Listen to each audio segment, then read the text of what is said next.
Edu, sinisisi. Beyonce, di nakapagsalita. Edu, di na nakatiis.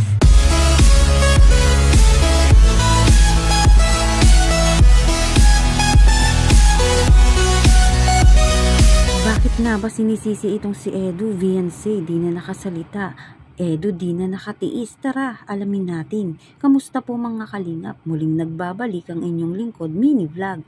Naghahatid ng update tungkol sa mga kalingap. Kung bago ka pa lang sa aking channel, mag-subscribe na at huwag kalimutang mag-like para lagi kayong updated sa aking mga videos. Tapusin po muna natin ang video bago po tayo magkomento. Patuloy po natin na suportahan ang founder po ng Kalingap na si Kuya Val Santos at Kalingap Rob dahil alam naman natin na madaming na tutulungan sila ng mga kababayan natin at araw-araw po na panoorin natin ang kanilang mga videos. Edu, sinisisi ng mga viewers, bakit kaya? Alam natin na solid supporter ng EDC ay talagang nag-aabang sa mga pangyayari ng EDC na love team. Sumikat lang naman daw si Edu dahil kay Beyonce.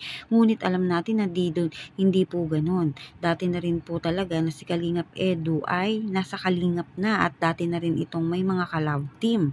Alam natin na wala pa si Beyonce ay kilala na si Kalingap Edu. Kahit dati pa na di pa natin sinusuportahan si Kalingap Edu kay talaga namang nasa Kalingap na itong si Kalingap Edu. Tapos sasabihin natin kaya lang sumikat ay maraming blessing na dumating kay Edu dahil nga po dito kay Beyonce. Alam natin na napakabuti at napakabait ni Beyonce. Marunong makisama sa lahat. Ngunit hindi po dapat ganun ang ating isipin dahil isa din si Kalingap Edu na dating sinusuportahan sa dati nitong mga ka-love team. Gaya nga po nito ni Erica at saka ni Reyna kahit di natin hinahangad na magkasama sila bilang love team at diba andyan tayo at sumusuporta pa din kay Kalingap Edu at kilala na noon pa bago pa man si Beyonce.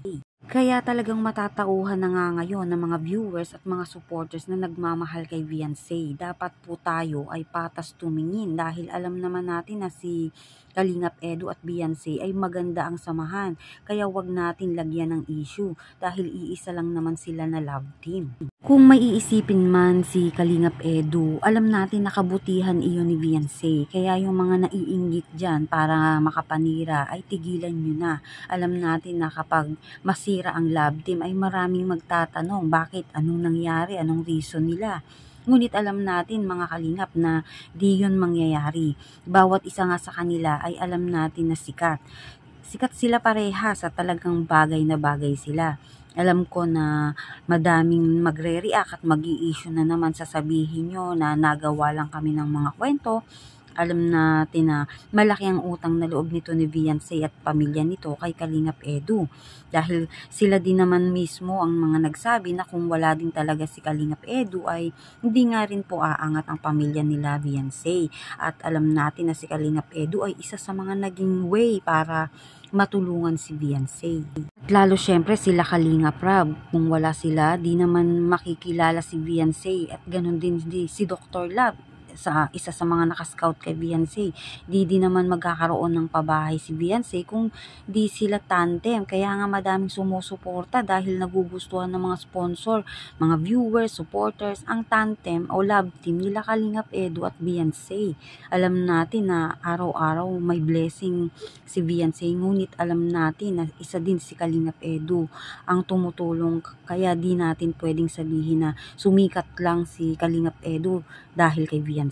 Parehas po sila nagtutulungan at nagugustuhan ng mga supporters. Kaya parehas sila nakilala. Kaya tigilan na po natin na magkaroon ng mga issue tungkol sa kung anuman.